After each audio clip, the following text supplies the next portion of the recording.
Today's show is sponsored by the ABV Barrel Shop. The ABV Barrel Shop is located in the St. Louis metro community of Arnold, Missouri. The ABV Barrel Shop is focused on one thing, single barrels. Best of all, you can try before you buy. Head over to abvbarrelshop.com to sign up for their email and text distribution so you know what they have in stock, what classes are coming up, and who from the industry may be coming in to visit. The ABV Barrel Shop. It's where single barrels live. We're also sponsored by the Bar to Go. The Bar to Go offers traveling minibars that are no bigger than a small purse or toiletry bag. Best of all, they are fully customizable so you can create the perfect piece that is unique for you. If you own your own business, what a fun and unique way to promote what you do. Check them out online at thebartogo.com. That is the number 2 in the Bar to Go. If you have wholesale questions, call my friend Isabel Clark at 504-481-1297. Finally, we are sponsored by the Neely Family Distillery. NFD is a family-owned business that keeps ringing up awards in the spirits world. Head to Sparta, Kentucky to experience the family history, award-winning spirits, and meet the Neely family. Check them out online at neelyfamilydistillery.com. Now, on to the show. Let's drink!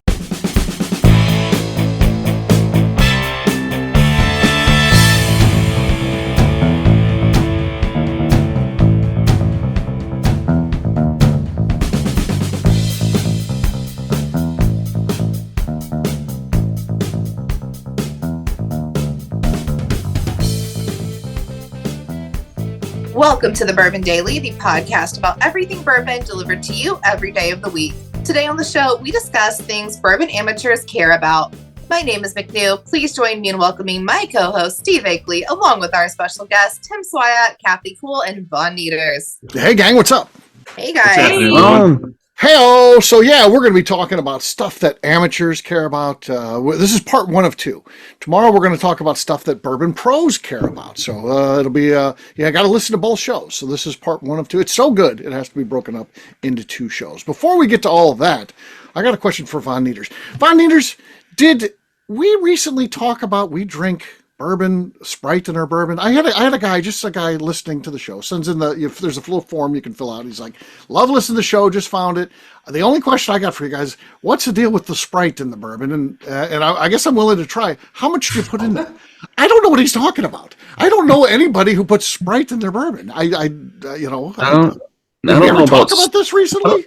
I don't know about Sprite in the bourbon, but I've made a cocktail with Sprite in bourbon. This would have to be something where this guy heard it. Have you talked about it on the show recently? I've mentioned Beam and Sprite or Beam and 7-Up before a couple times. I think I've mentioned doing like a Makers and Sprite. Yep. I don't know. I know. I work with a girl that drinks Crown and Sprite. Like that's it then. Oh, that's it. That's what it was. 100%. That's where he heard it. He knows who you work with, and then he knows what they drink, and yes. Maybe. Okay. I don't know. That's her jam, though. She loves it. Okay. Well, usually, if I'm with a group out at the bar or something like that, I'll do the Beam and Sprite thing just to start it off and let people follow me. And then it's easier to transition them to Sprite when they get overserved because some of the people I have can't control their liquor.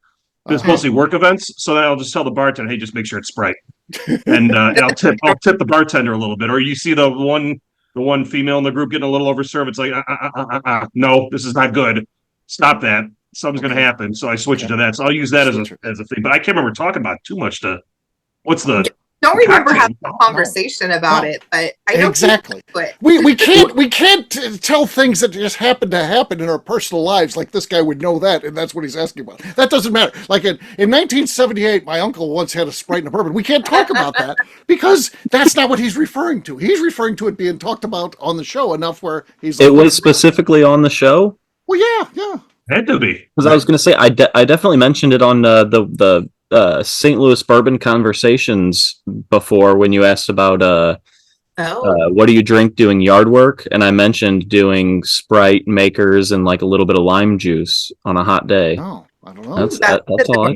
He didn't mention that. He only mentioned that he listens to the show. So I don't know. Sounds refreshing. Who knows? It's refreshing. So who knows? I don't know. I just said I don't know. I can't help. I don't know. Yeah. So hopefully he still listens, but yeah. So you're getting talked about on here. So yeah, how about that? You like the show, and now we're talking about you. That's pretty famous. Cool. Yeah, McNew, you had something you want to talk about before we get to our topic today. What are amateurs interested in when it comes to bourbon? What do you want to talk about? Okay, so I feel like we're all middle-aged people, right? Like far and lower, and we're all middle-aged people here. Sure. I recently have found, I think that I like senior citizen activities. So I wanted to know, what is something senior citizen that you enjoy doing? Senior citizen stuff. That's an example. So. I'll tell you what, when I was in Florida, we were going to the beach, and the warden finds a place to go to. She's like, this is breakfast place is on the way. And we go in there, it's in a strip mall. And every store in the strip mall was dedicated to seniors. It was like physical therapy, eyes, ears. There was a senior center. Every goddamn store in there was dedicated to old people. And we go in there, and I'm not kidding you. You're thinking I'm making this. The average age was at least 80, because there was dozens of 90-year-old plus people in there. Dozens and dozens. And up the curve. There was easily 80 people in there. It's a decent sized place, and I'm telling you, the average age was 80 at least. And I and the warden were by far the youngest people in there, by far. I'm telling you, 25 years at least on the next closest one. It was just amazing to me, and I thought, you know what? Here's a couple of things I know about this place as I go in. I know the food's going to be pretty good, and I know it's going to be cheap. And sure enough.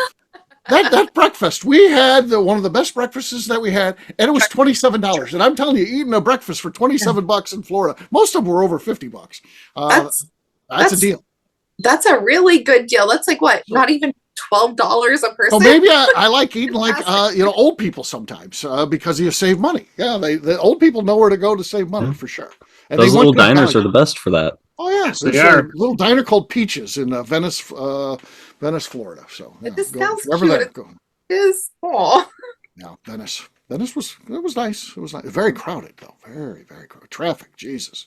Woo, it's bad. Yeah. Those seniors, they got their own little area, so they don't have to wander anywhere. They got they own that strip mall basically, so they stay there. Yeah. So all right, I guess that's fine. What about you, Tim? Well, I'm looking forward to the Margaritaville resorts are turning into retirement communities. More advertisements on this. I am all over that. That or these converted strip malls. Okay. Like, I want to go see my movie theater, get my Orange Julius, find my little seated spot in a little atrium in front of the old Marshall Fields. That's now probably a health center. No, you don't want that. You don't want that. No. I like if you find a place I'm trying to find a group of friends in Florida that'll all move to the same. I want to have like a community that I can hang out with. I don't want to just go down there and not know anyone. So I'm willing to go to different places if I can find a group of people that are willing. My buddy Randy and Kim Fouth said that they're thinking about moving to Florida. I'm like, okay, where are we going? And they're like, what? I'm like, where are we going? I want to live by you guys. Why don't you just go be Whiskey Rick's neighbor? He's already there. Just go. He's already there. Well, I don't know if I want to live that Whiskey Rick lifestyle. Man, he parties it up. I mean, he doesn't even like hanging out with me. He hung out with me the first night. Then he was hanging out with the Kaylee Baker crew. So I think they do some other things. Okay. So maybe that's not the retirement you want. Okay. Yeah. So I mean, I like Key West, but I also need a place that I can kind of afford too. So yeah, that's probably out because it's very expensive down there. But yeah. Well, I'm with you about finding that community of people that you know and being together, because that's huge. It is. And I'm still going to have a presence even when I move in St. Louis, assuming that, I have family and friends here. I want to be here part of the year. So that it's nice it's comforting to know that you got good friends that can kind of keep an eye on your place a little bit. So yeah, I like that idea. Steve's planning his snowbird escape. Hell yeah. Of course. Yeah. All right. Kathy, anything you like to do that would be more along the lines of things that old people like? I famously do have old man anger. Sure. I also enjoy judging younger generations. Yeah. That's a senior citizen thing. Yeah. And cribbage. Yeah. I got to thinking about my dad the other day. Listen to this. So my dad, let's go back to like 1987. And my dad, I'm with my dad at lunch and I'm like, where are you going? He's like, I'm going to the shoe store. I'm like, you just got some new shoes. He's like, well, yeah, I'm buying another pair of the exact same ones. I'm like, you're a fucking idiot. What the hell are you buying? He's like, well, then when I like these shoes a lot, when they wear out, I'm going to have the exact same shoes to get. My I like spares. these. It's not easy Damn to it. find shoes I like, and I like these, so that way I'll have another pair when these wear out. I'm like, that's the dumbest goddamn thing I ever heard. I like you're an idiot, you know. And then I've been looking for these water shoes that are equally good in the water, like when I'm in the ocean, because I don't like to be barefoot in the ocean because you step on animals and shit. But I also want things that you can walk around in. So because I like to, you know, wear my swim. I go to a restaurant, you know, like I went to the Breakfast of the Peaches. I'm in a swimsuit there. I want something that works equally as well on the beach and out walking on concrete. And I found them, and I thought, and I just got these. They made their debut on this trip, and the warden was like, "You can't order anything off Amazon while we're on trip because you don't want to deliver it." I'm like, "Oh, when we get back, I need to order another pair of these water shoes." And she's like, "Why?" I'm like, "Because I like them. When those wear out, I'll have another pair." So an apology to my father. And it's also good. Full circle. When they get worn out, they become like the lawn mowing shoes because you can't wear them in public. That's the end of the line. That's the Yeah. end of the line is the lawn mowing shoes. Yeah, your lawn mowing shoes. That's it. That's the last stop before the trash can. So yeah. Yep. I don't know if Von Nieters knows that yet. He might not be old enough to know that, but yeah. Oh no, I've got my pair. You got a pair, yeah. They just wear them until they're done. Yeah. Yeah, my wife makes fun of me all the time because I'm out there with my white sneakers that are all green stained and yeah. Who cares? They're comfortable. You want them to be comfortable. Yeah. These water shoes you could wear to cut the grass in. Some of them you can't because they don't have like no support. These have support.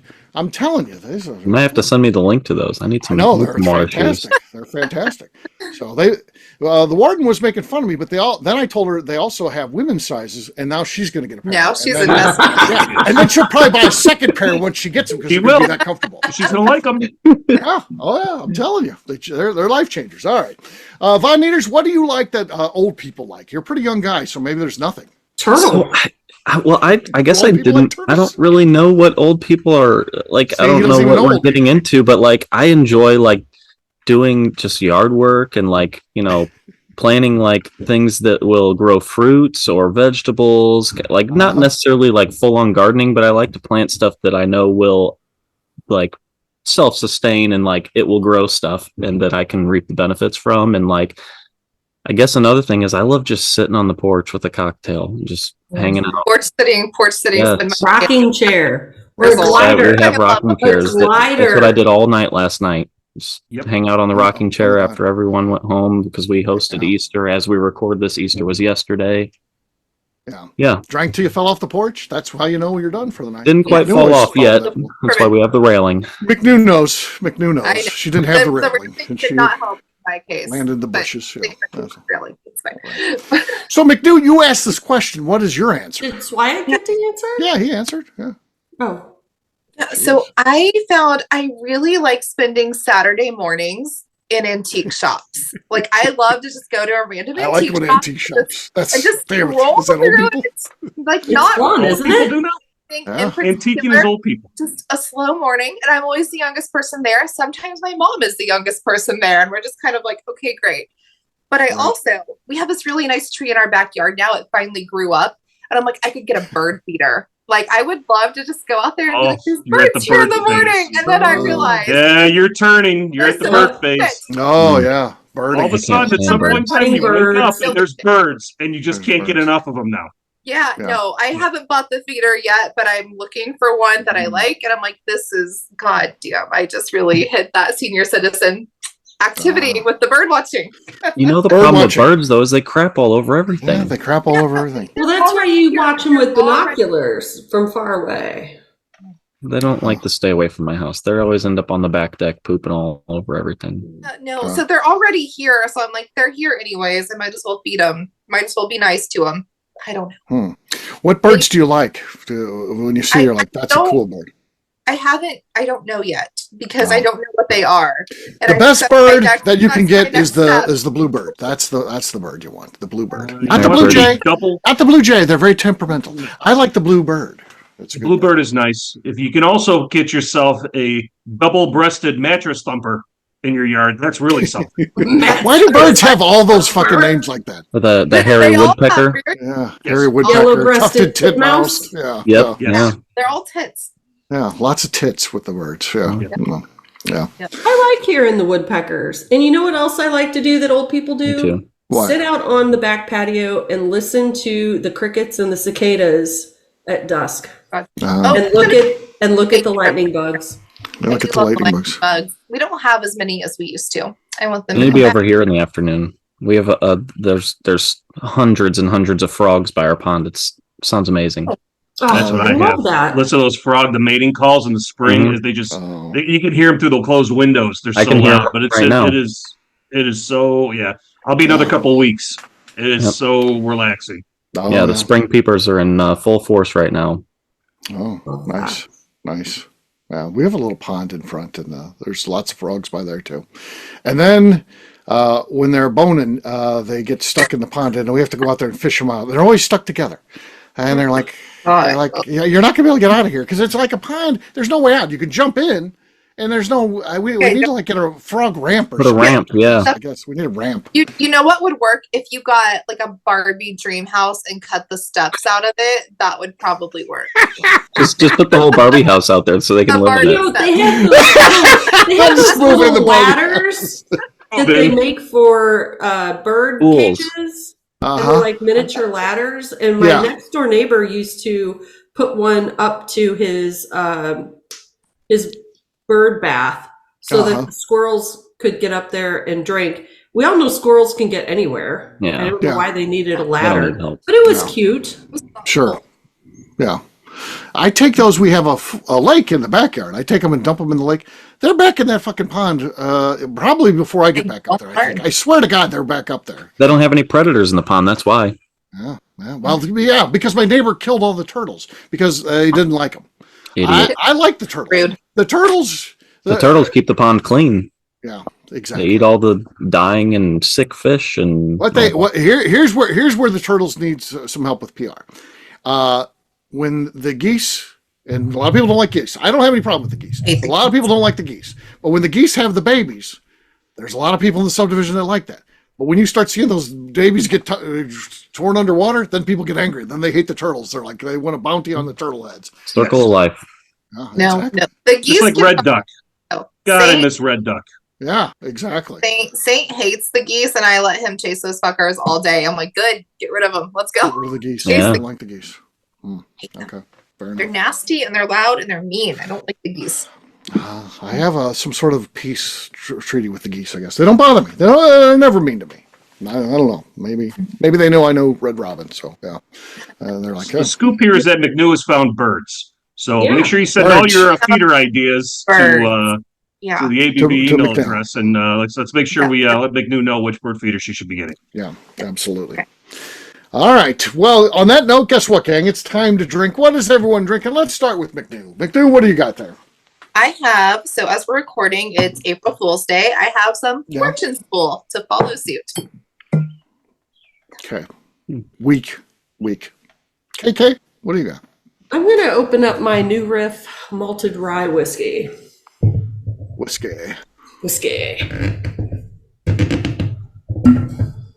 Okay. Better than McNew's, not super stellar. I don't know. I've got char number 1 rye from Buzzard's Roost. I think that's our lead so far. And again, I don't think it's great. I got a chance. I'm not saying it's good. I'm just saying it's the lead. I have a tiki glass. I feel like I'm really cool when I have a rocks glass and drink it. Ooh, I like that. Tiki rocks glass, yeah. That's what I got. All right, Tim, what do you got, man?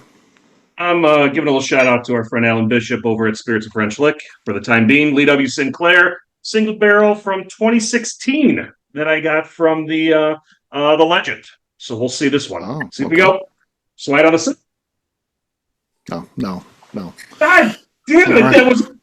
That was so good. That was not good. All right, Von Nieters, your last but not least. My stepdad was recently in Texas and picked up the bottle for me, a Sazerac Rye single barrel. Okay.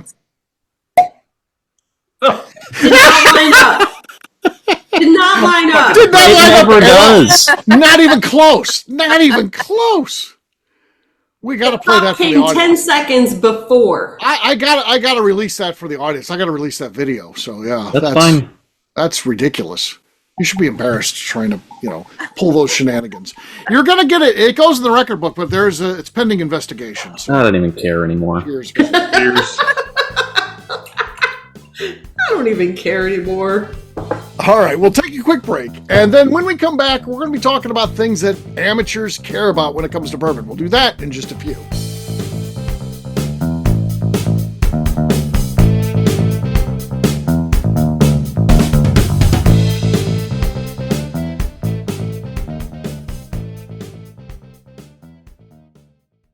Okay, let's talk about the people that make these shows happen. First up is the Stave and Thief Society. Via their in-person class at Moonshine University in Louisville, Kentucky, the Stave and Thief Society is the place where you, a bourbon enthusiast, can expand your knowledge and emerge an executive bourbon steward. In 2017, I completed my executive bourbon steward certification. It's the most comprehensive bourbon certification available and connects you with an expansive network of bourbon enthusiasts and professionals. Check out the full listing of in-person and online certifications and join the society today by enrolling at staveandthief.com. Speaking of executive bourbon steward certification, the ABV Barrel Shop in St. Louis, Missouri has developed a unique partnership with the Stave and Thief Society to offer a preparatory class to assist you in getting your executive bourbon steward certification. This prep class costs only $25 and is available to take live or online via Zoom. Graduates of our class receive a coupon code good for 15% off your executive bourbon steward certification held in Louisville, Kentucky. This saves you almost $90. Additionally, you can collaborate with fellow attendees to split travel costs when you go to Louisville. If you're interested in signing up for the class, simply head over to abvbarrelshop.com and check out the classes and events page. Last but not least, we are sponsored by Neely Family Distillery. Royce Neely is the 11th generation distiller in one of America's oldest distilling families.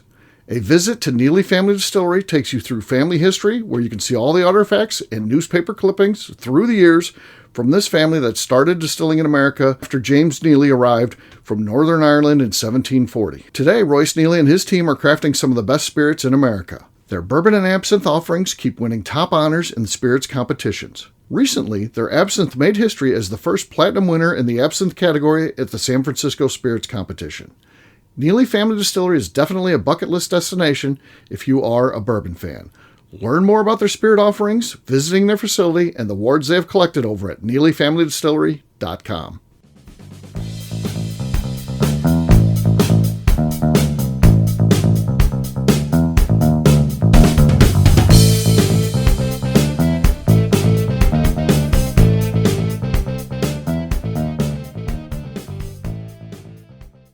Well, go ahead, Danny.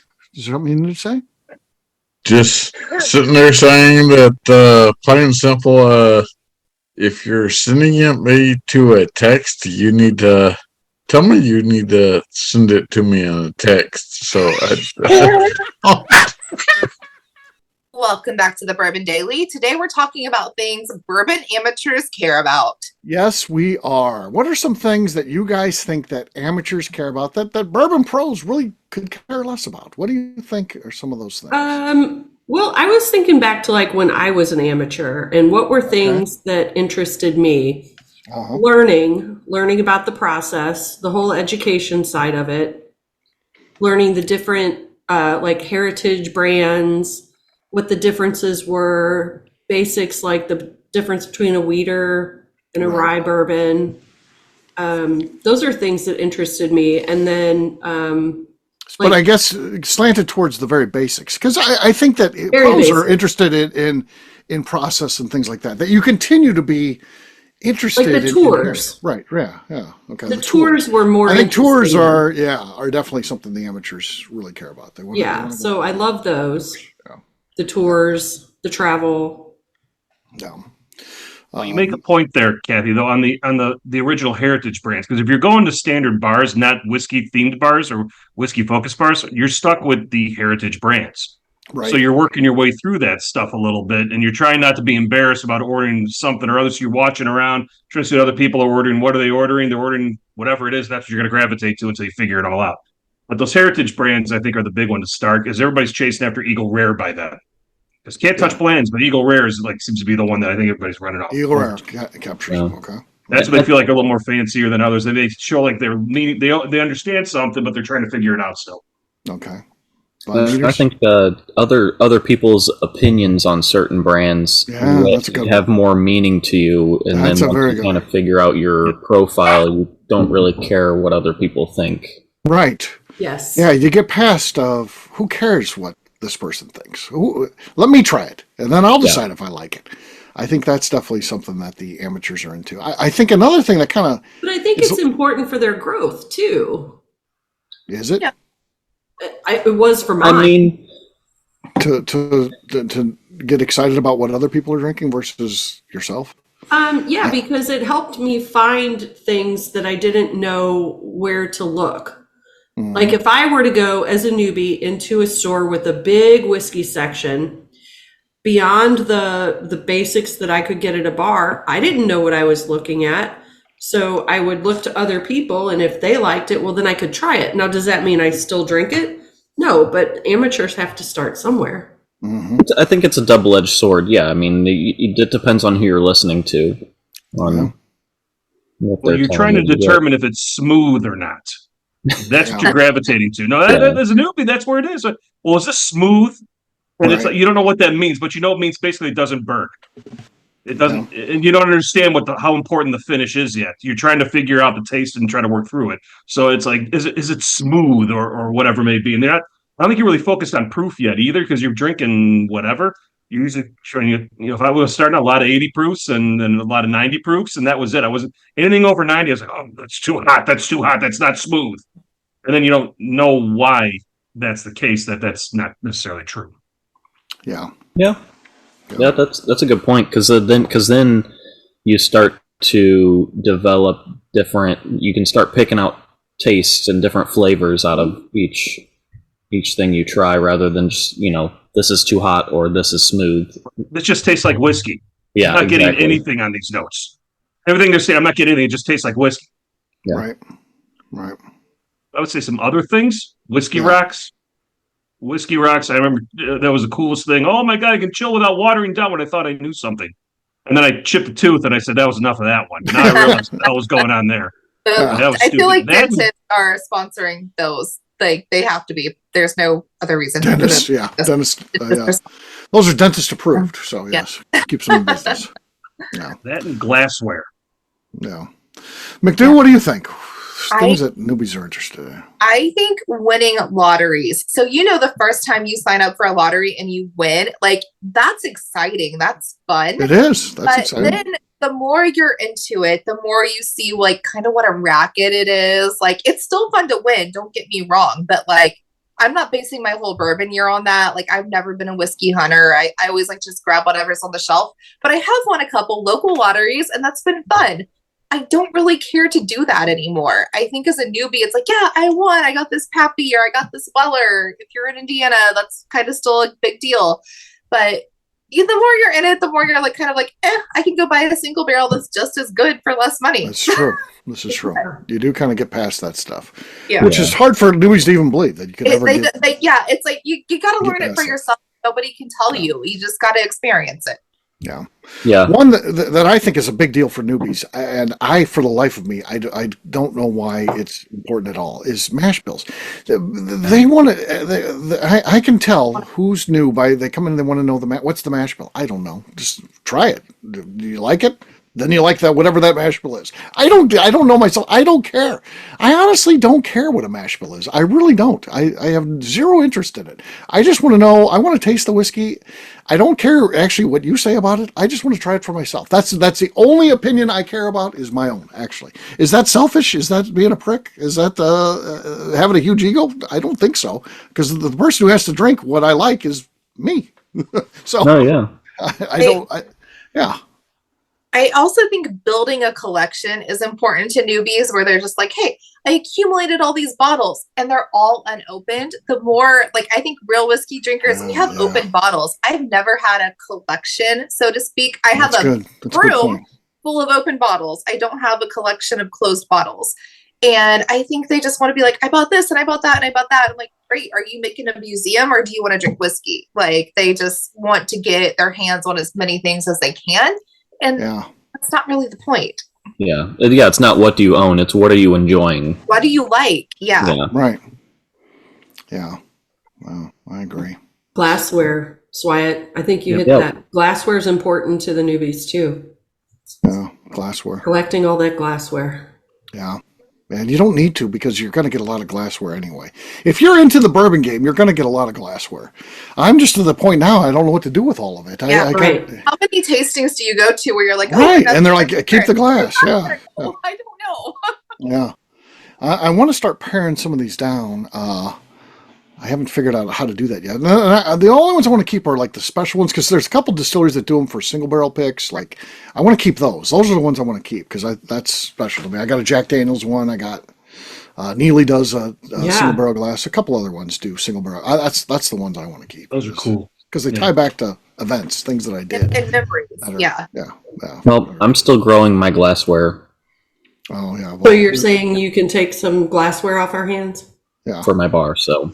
Yeah, no, I can take some if we have some access ones. Gifts too, because people are like, I know you like whiskey. Here's some rocks glasses, which I'm always appreciative of a gift, but I'm like, where is it gonna go? I got no room for glasses. Yeah, I have glasses stacked up. Like, what did you get a ton of at the beginning? I got a lot of shot glasses, souvenirs, and a lot of shot glasses, and I'm like, I realized, God, I don't do shots. Why do I have all these shot glasses? Now they're just collecting dust. I did a rocks glass from every distillery I did a tour on. I love that. Oh. Yeah, so I got a lot of tin signs. We have these bins in our bar, like that our TV's on. We have like this thing. Our TV stand has bins under it. There's a bin that is all shot glasses of either given to us on tours, on vacation, whatever, full of shot glasses. Like we don't do. Never going to use them. Living there. Huh. Interesting. Sippers, not shooters. Yeah. No, I mean, we might break them out on like New Year's or something, but they just live in that drawer the rest of the year. Other than that, they're living in the drawer. So yeah, there you go. There's some things that. Oh, you got something else? Sorry, I was going to say, Steve, you make a good point about the mash bill thing because that's like that's a tweener between amateur and I'd say advanced beginner. Because sometimes, like, I want to know the mash bill after I've tried it and everything. But you make a good point because that's one of the questions you can ask that makes you sound a little more smarter than in the crowd and it makes you feel a little better when nobody really cares. You know what I'm saying? You know, like, you don't have to do that. If you're asking for that. Yeah, it's more amateur if they ask the mash bill and then be like, oh, that has too much rye in it. I don't want that. Well, that's where you're going. That's when when you know which side of that advanced beginner to an amateur level. Yeah. I had that at the store, and I've told the story on the show already, but I want to tell it again because it's so good. So I had a guy come in, and he said his son told him we had 2 picks from Demetrius Canaan, and he said one of the mash bills is really good. His son told him this. So he said, "What are the mash bills?" Because he knew what the mash. And I'm like, I don't know. I don't care. No one cares what the mash bills are because you know what. The bottles are open. You can taste them. So sure enough, I let him taste them, and he found the one that he liked. He liked the one, and then I was trying to call Demetrius, and then he called me back, and then I got what the mash bills were, and it turned out he liked the one that wasn't the one his son told him was a good one. So he wanted to buy 2 bottles of it because it was so good. Whatever the one was, I said, well, then I'm sure you want 2 bottles of the one that you like, right? He's like, no, I want the one that's the good mash bill. What the fuck is that about? What does that That's the dumbest goddamn thing I ever heard. Wow. If it didn't involve me selling 2 bottles, I'd have thrown them out. But it did involve me selling 2 bottles. So I took the money. You need money to be dumb here. So it's the dumbest goddamn thing I ever heard. If this is the one you like to drink, buy that one. That's the good match. Drink what you like. I think that's a newbie thing also to be like, hey, my friend had XYZ and they said it was great. I didn't think it was great, but they said it was great, so I got to go find a bottle. No, buy the shit you like. Stop buying things you don't like. Be shy about it. Stop buying things you don't like. I think a lot of newbies fall into that trap, and it's a trap. I love walking into the liquor store on a Saturday and walking when everybody's sitting there staring at the shelves, and I grab a handle of Old Crow, and somebody says, "Oh, kids, he doesn't know what he's talking about." I look at the guy who's working. I just kind of smile, and he's like, "Okay, yep." See what you're doing. They know. Yeah. I enjoy it. There you go. But it's all just part of the transition. It is. Well, it's part of discovery. You got to discover it, and it's very egocentric and pretentious. Right. Yeah. I'm getting old though, where you can just let those things slide by, or you can lash out at them and then help them progress. You don't have to lash out to help them progress, Steve. You can do it in a nice way. Your old man anger doesn't have to own this. Yes, it does. It does. It helps. Say that majority of our palates are not sophisticated enough to understand the breakdown of a mash bill as a chemical reaction starts happening once oxygen hits your tongue. Exactly. Tim just made it more complicated. But no, I just like, what do you like? I feel like people feel like they come in and they're not okay with liking what they like. And why are you embarrassed? It's fine. You don't have to be like, I like the finest thing in the world. Just fucking like what you like. Like, you know what? I still want to fucking eat McDonald's, but I can go to St. Elmo's every day of the week. I don't want to do that. I want to eat McDonald's. That's fine. Like what you like. It's fine. It is fine. Exactly. Yep. Exactly. There you go. Yeah. Just be you. Yeah. Yep. Yes. So, and I mean, famously, mash bills matter so little that Blanton's is famously the high rye mash bill from Buffalo Trace. They have a low rye mash bill, they have a high rye mash bill. But there are times when they pluck barrels out that they make Blanton's from the low rye mash bill. That's just the case because they do it on taste. And sometimes the taste tastes like it's high rye even when it's low rye. So mash bills really don't matter that much. Even the big guys recognize that. There's no such thing as, you can win a bar bet. If you can say, you know, Blanton's is always this mash bill, it is not. Sometimes it is the other mash bill. It's the low rye. So it happens. There you go. There you go. Colonel Steve told you. So collect your money and say Colonel Steve told you, and then, yeah, you know it's true. There you go. All right, we'll wrap this one up as we always do by talking about where people can find us. Von Nieters, we'll start with you. Where can people find you? You can find me on Instagram at Von Nieters. KK. I'm on Instagram at KK Cast Strength. Swide on the set. You can find me on Instagram at SwyGuy2112 and on YouTube at our flagship whiskey. McNew. On Instagram at McNew ABV. Oh, you brought up YouTube there. Hey, do you watch Fake DiCaprio on YouTube? What? Oh, Fake no, I haven't seen this yet. Check out Fake DiCaprio. I think that's Leonardo DiCaprio acting like he's not himself. That would not surprise me. That guy looks just like him. And then he brings on all these other people, and I get it. You know, if you're a celebrity lookalike, you might be in some sort of things with other celebrity lookalikes. The celebrity lookalikes look exactly like the celebrities that they're supposed to be looking like, and he's like, oh, well, they're not getting sued, taken off of YouTube. Fake Margot Robbie and fake, all these other people. I'm telling you, it's the real people. I don't know. I don't know anything. And that's a good money grab. Watch it later when we're done. Watch it later. It's good. It's a rabbit hole that you go down. Okay. So, I love it. For me, I'm an easy guy to find. I'm at Steve Akeley on Twitter, Instagram, or Facebook. Watching YouTube a lot. That fake DiCaprio thing is certainly a favorite at the moment. I also watch Sarasota Tim. I'll have to talk about Sarasota Tim and what's going on with that. That's a amazing channel as well.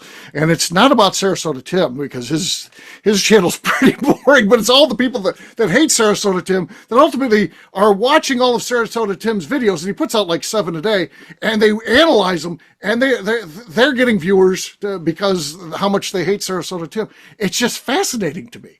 Sarasota Tim is a cottage industry at this point, and his videos aren't that good, but there's a lot of people that are making money off of it. So it's interesting. I may jump in there. I want to break down there's groups of Sarasota Tim haters, and I want to talk about each of them. Yeah, I may jump in. That may be my next move. I may be done with the Bourbon Daily, and I'm just doing Sarasota Tim videos. So yeah. Bourbon Sasquatch Production switches to Sarasota Tim reviews. Yes, Sarasota Sasquatch. You can analyze how Sarasota Tim poops in his car. Yeah, well, you can because I know how he does it. He shits in a bucket. Yeah. He literally went to Home Depot and he got one of those orange buckets, and there's a toilet seat they make for on the top of the orange buckets because he does live in a camper now. That's for people that camp. He lives in a teardrop, which has no bathroom, so he shits in a Home Depot bucket. Where does he shower? He has a gym membership that he goes to. I'm telling you, you got to watch this shit. I don't want it. This is horrible. I don't want to watch it. You think you hate it, and then you can't stop watching. I know you can't. I know you can't stop watching because I'm telling you, there's like 20 people who do nothing but break down his videos and talk about how much they hate him, but they watch every second of it. I don't watch all of his videos, but I get the recaps from the people that watch every second of it. I want nothing to do with any of this. You're in it. You're gonna accidentally. Now that we've talked about it, it's gonna show up on your YouTube. It probably fucking will. I want nothing to do. Your phone's listening. Yeah, my phone heard that. Heard it. Great, all the ads are going to be pushed. Yeah, here we go. Sarasota Tim. Thank Colonel Akeley. Yeah, there you go. I'm just done with my plugs now. McNew, anything else to say before we get out of here? I would like to remind the audience to please give us a 5-star review. That includes comments. It helps new people find the show, which is very important to us. And if you like what we're doing, we ask that you please visit our Patreon page at patreon.com/the ABV Network. Great job today, gang. Friday, we'll have a brand new show for you tomorrow. Looking forward to that. Until then, take care, everybody. See ya. Bye, everyone. Bye. Hasta mañana.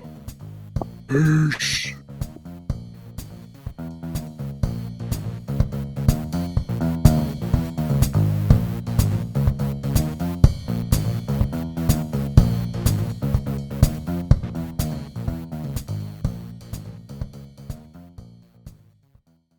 Before we let you go, let's talk about one last thing, the ABV Barrel Shop in the St. Louis community of Arnold, Missouri. The ABV Barrel Shop is focused on a couple of things. First of all, single barrels. We are the place where single barrels live. We go to distilleries, taste through the whiskey, select the best barrel, and have it shipped to our store where we present it to you, our customers, by allowing you to try before you buy. We're also known for the classes that we have in our education center in the store, as well as the events we have with industry professionals from the bourbon business. If you are in the St. Louis area, please come by and visit us at 6 Fox Valley Center in Arnold, Missouri. Or at a minimum, at least sign up for our email and text distribution so you know exactly what's going on in our shop over at abvbarrelshop.com. This is Steve Akeley, owner of the ABV Network, signing off. We thank you for listening to our programming and truly appreciate your support. The Bourbon Daily is part of the ABV Network. For more information or to become a sponsor, please visit abvnetwork.com. Thanks for listening and cheers. This has been a Steve Akeley production.